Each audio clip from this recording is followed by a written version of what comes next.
I believe every human being was born to be great. I believe no human being wants to be mediocre. All I can say about Jay is I've known him for 35 years, and for 4.5 decades, he has been the go-to guy to optimize your business. Jay is one of the top people on the planet who knows how to maximize a business and its reach to his customer. You're watching Strategic Edge with Jay Abraham, exclusively on ASPN.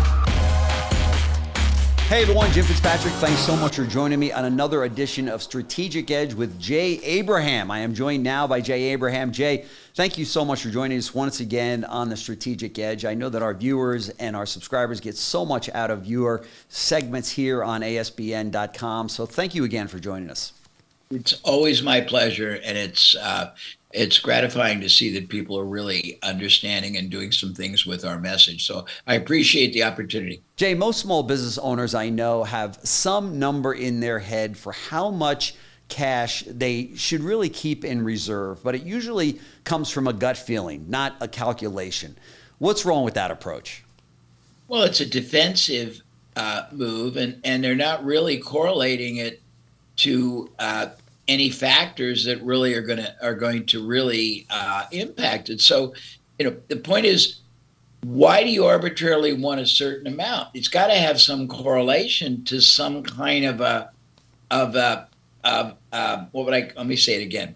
So they don't really correlate it to any kind of a factor that's going to really make any sense. So if you're going to have, first of all, they have to have enough reserves. Second of all, why would they keep money out of earning just for the potentiality of something catastrophic that may never happen? I think a lot of SMB type entrepreneurs have an unintentional and unknowing sort of a reactive defensive mentality.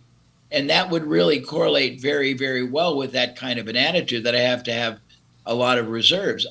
I can't remember who has only a month's reserve. There's a guy that I talked to who's got a company. It's a little company, sort of like Berkshire Hathaway, and they only let all their portfolio companies have a month and a half worth, and they take all the cash and they invest it like Berkshire would in other things.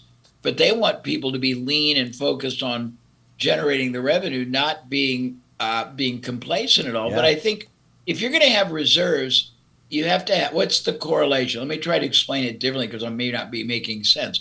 So you got to say, how is the money best utilized? There's a concept of how money moves throughout a business. And if you're keeping money off the table that could be earning you annually, 100%, 200%. Yeah. So you have this reserve that's earning you 2% or no percent.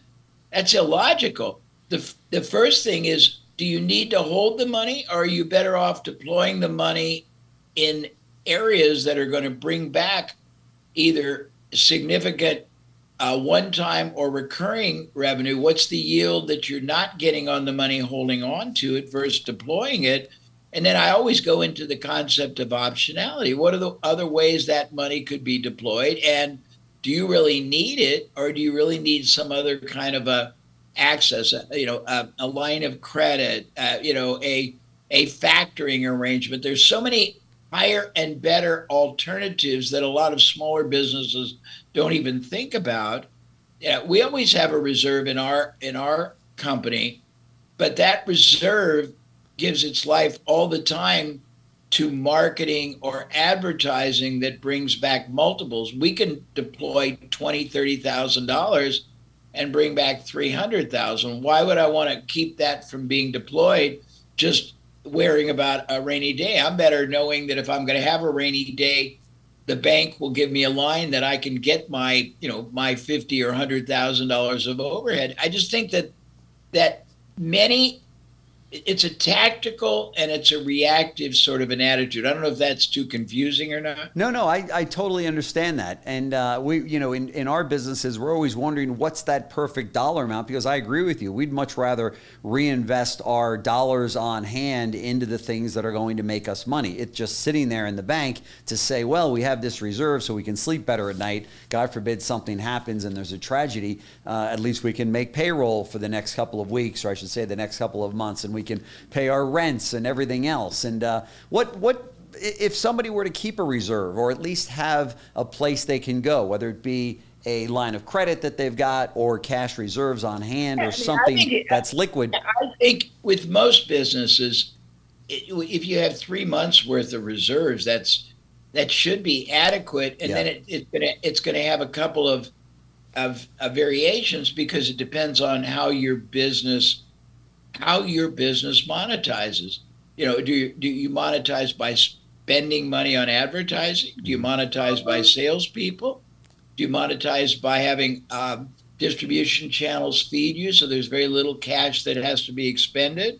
Do you monetize by going and attending trade shows, or do you monetize by attending and paying for a booth at it? I mean, each of those change the calculus a bit. Yeah, for sure. And then, of course, there's those that say, well, you don't keep anything on hand. I mean, everything goes back out the door. We buy more square footage, or we buy more lumber, or we buy more whatever to sell. And but then sometimes when there's a dip in business, you got to sell that lumber pretty quick, right, to make up for it. So there's I think a lot of small businesses do struggle with that. How much do I actually need on hand? No, I think a bunch of them do, and then a bunch of them, if they come up with that figure, they really don't have.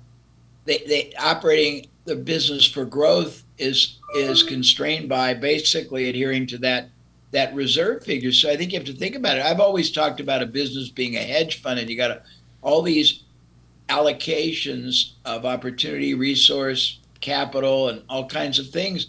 And if you don't know the yield you're getting and the risk you're taking in every way you're using or abusing capital or human capital, you better find out. If you think about it, you could actually, and this is just a knee-jerk response, you could actually do sort of a war game type of a scenario and look at different things that could happen and ask what the debilitating cost is, what's the negative cash flow you would incur, what do you have to, what are your options in monetization, what are your options in temporary or permanent overhead reduction. I mean, I think that people who can get to the point of saying, I want a reserve, can't get their thinking necessarily concretely to scenarios that could happen and probable outcomes and the hedge strategies that are available. The more prepared you are, the less you need, because you've already got the whole thing basically mentally scoped out, I think. Is this what you refer to as cash flow architecture? Is that? Yeah. I mean, we talk about how does money come into your business? How does it stay in the business so it keeps coming back, recurring income or other ancillary revenue? How does it grow in your business? How does it, and if you don't know, and also the use of money, you can switch the use of money. You can get deferred payments you don't have. You can get factoring. You can get people to prepay. I mean, but if you don't think about all these options ahead of time, it's very difficult when and if unexpected chaos or crisis occurs. Now you're not going to have the wiggle room to have that kind of a contingent strategy ready. That's right. Yeah, and most business owners have already gone through that in their business life, and it scares the heck out of them, right? I mean, to the point that they say, okay, in order for me to sleep right, I got to have the right cash reserves on hand. Yeah, but I don't think they think about how that money, how that capital could be deployed better. And again, a buyer who's going to buy many times a year is probably worth a lot more than money that's sitting earning you 2%. Yeah, that's right. And the point is, I think the first thing is, what other alternatives are available if you need it? In other words, could you do a line? Could you get vendors to give you better terms if you needed to? One of my very great mentors always said, pay your vendors as timely or ahead as you can, because if you ever need them to be there for you, they will. Yeah, good point. That's very good. Very good point. Yeah, they can indirectly be your lender, right? If they wait another 30, they wait another 60. And to your point, you take good care of them, they're more willing to do that.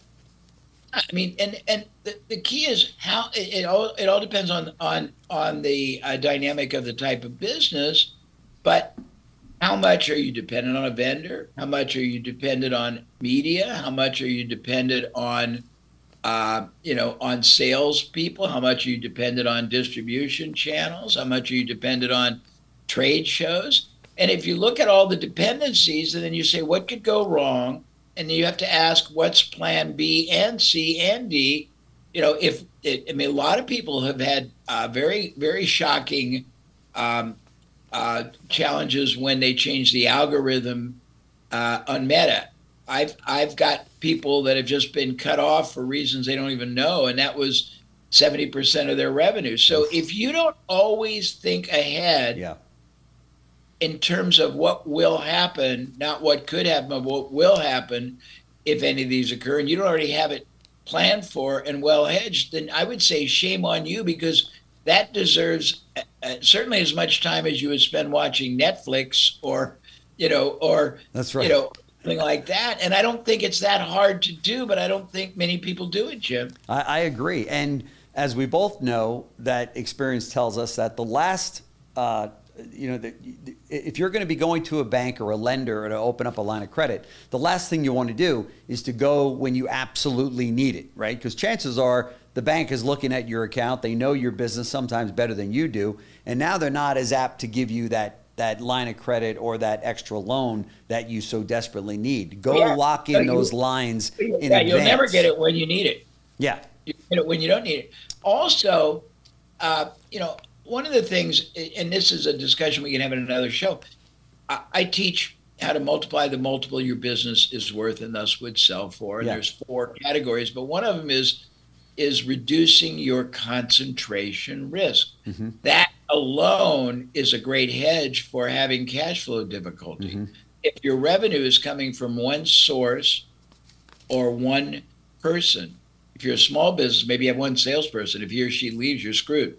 That's right. If you are dependent on one platform and anything happens, you're screwed. But if you diversify, and I would suggest, and we should probably do more depth on partnering, strategic alliances, joint venture, co-branding, recommended provider, endorsement, and referral networks, because that hedges your cash flow challenges by orders of magnitude to the positive. But there's a lot of things no one thinks about. And again, if I am asked to reserve monies, the first thing I personally think about is how much more would those monies bring back immediately and on long term on the perpetual yield if I deployed it. And if I really needed the money, where else could it come from? And could I lock that source in reserve so that there's no interruption of business? And most people, they keep the reserve, but they don't ever develop the hedge. That's right. And I would argue that the hedge should be developed more so than the reserve. Yeah, that's a very good point. Very good point. And there's so many business owners that struggle with this very issue, especially during times that we're in right now. There's some uncertainty out there, as you know, with the war in Iran and with gas prices and interest rates and things like that. So I think there's a lot of businesses that are taking a step back and saying, hey, what do we have in reserves and what is that magic number? They're trying to figure that out. So I think today's show is very apropos, right? And you're right on point. And there are scenarios where uncertainty, confusion, unpredictable economy or geopolitics can play havoc, but you can't stop trying to go forward. And one of the things I want to add, and it's almost an appendage, but it's very important. One of the greatest thinkers alive ever was Peter Drucker, famous business consultant. Yep. And he had very famous quotes. And one of his quotes, paraphrased, probably not accurate, if you are constantly committed to make your current business approach obsolete in terms of finding higher, better, safer, faster, more significant alternatives, you can rest assured your competitors are committed to do it for you and to you. Yeah. And the point I'm making is you need to make sure that as you're holding back cash, you are always investing, not spending or speculating, but investing in experimental alternatives that could open up vast new revenue sources for you. It's no different than the tech market. It's no different than the pharma that is always doing R&D to try to come up with breakthroughs, because they know that their current products sooner or later are going to become generic. Yeah. Or somebody's going to come up with a better one. Yep. Or a different one. And rather than being the Poseidon waiting, and young people won't know the Poseidon, waiting for a tidal wave to just destroy your ship and turn it over, they are proactive. And I think that actually goes hand in hand with cash flow management, because if you starve your business's future in protecting against potentialities that may or may not happen, I don't know that that's the best strategy to be applying. Yeah. Very good point. Very good point. And this is, as I said, very timely, because there's a lot of small businesses out there that are challenged in this area and are thinking about this right now. So, Jay Abraham on the strategic. One more point before, excuse me for this. That's quite all right. I would argue that this is a great time for everybody to analyze the economics of their buyers and be able to show that every time I get 10 new prospects, I get 6 first-time buyers, and of those 6, I get 3 that buy 5 times a year, and of those 3, 2 are going to buy 10 years. And if you can reconstruct that, now you have a basis to get money from other people very easily, because you've got documented empirical proof ready, or you can pre-lock it in. I'm sorry to stop the conclusion, but I agree. There's no question. There's huge opportunities out there for sure in this area. Jay Abraham with the Strategic Edge. Thank you so much once again. I know that as I said in the opening, our viewers get so much out of these segments. So thank you so much. Thank you, Jim. Thanks. Thanks for watching Strategic Edge with Jay Abraham, exclusively on ASPN.